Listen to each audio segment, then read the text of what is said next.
Welcome back to PHCodal channel. Today, we're bringing you an explainer on a high-stakes legal thriller over the grand old dame of hotels in Asia. We are breaking down the absolute landmark Supreme Court case of Manila Prince Hotel versus Government Service Insurance System. So if you're a first-year law student looking for a clear, highly structured case digest, you are definitely in the right place. Okay, let's just dive right into this.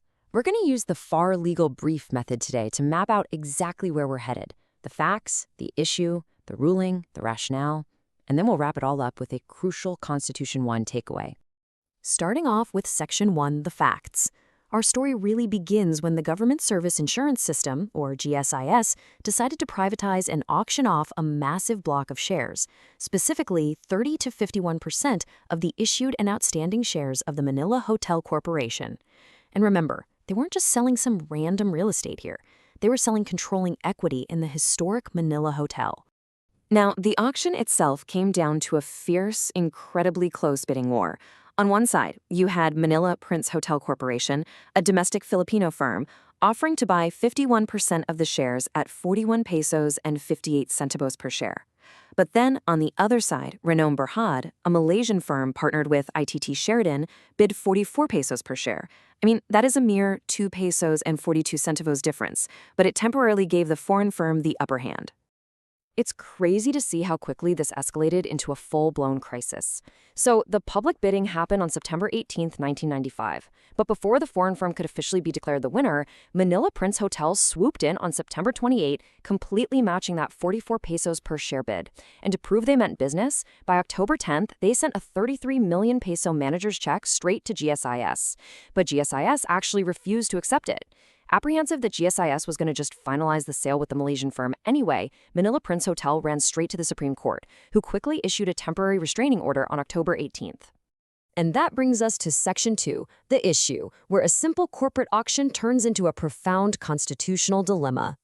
The absolute central question the court had to answer was this: is Section 10, Paragraph 2 of Article 12 a self-executing provision? Meaning, does it operate on its own, or does it have to wait for Congress to pass a law to breathe life into it? This specific provision says that in the grant of rights, privileges, and concessions covering the national economy and patrimony, the state shall give preference to qualified Filipinos. Naturally, the respondents argued this was just a broad statement of policy that required implementing legislation. Furthermore, the court had to figure out if majority shares in a historic hotel actually fall under the protective umbrella of the nation's patrimony. The respondents tried to argue, hey, national patrimony only refers to natural resources, like public lands or minerals. It definitely doesn't mean 51% of the equity in a hotel business. So, moving to Section 3, the ruling. Let's see how the highest court in the land stepped in as the elderly watchman of the nation to resolve this conflict.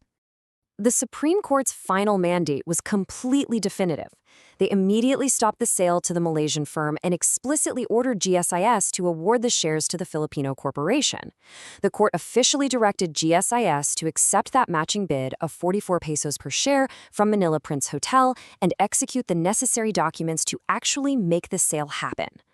But why exactly did they rule this way? Well, that brings us to Section 4, the rationale. To really understand how the court got here, we've got to unpack Justice Belisilio's Ponencia.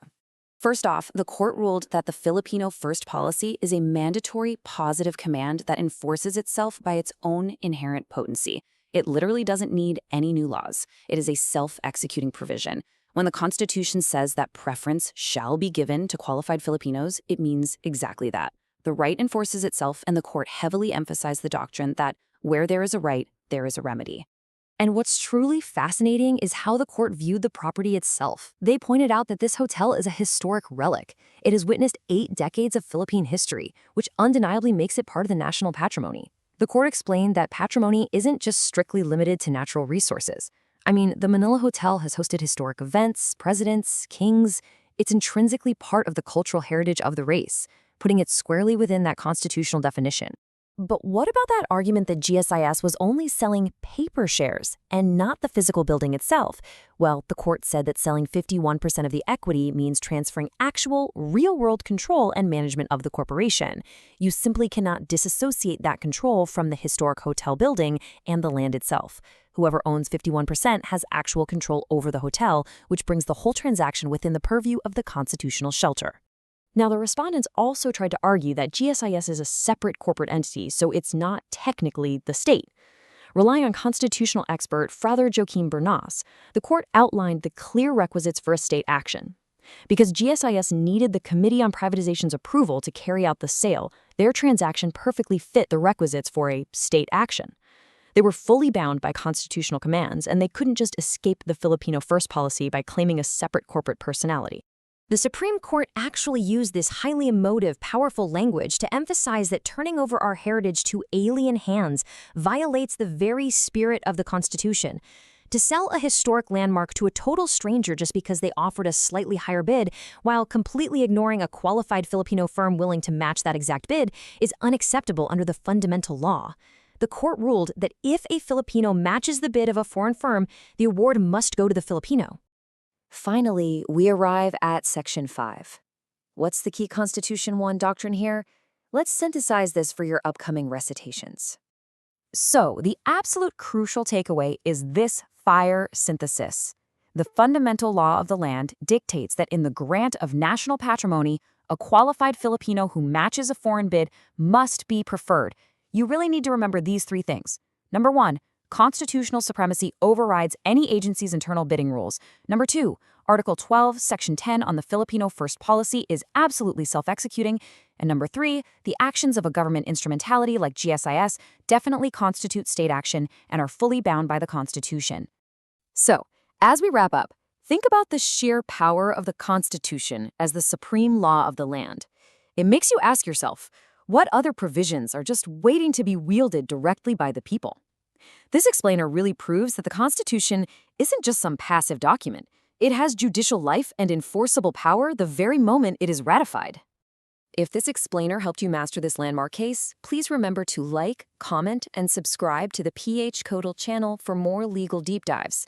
We absolutely love breaking down these complex subjects so you can approach your studies with total confidence. See you on the next explainer.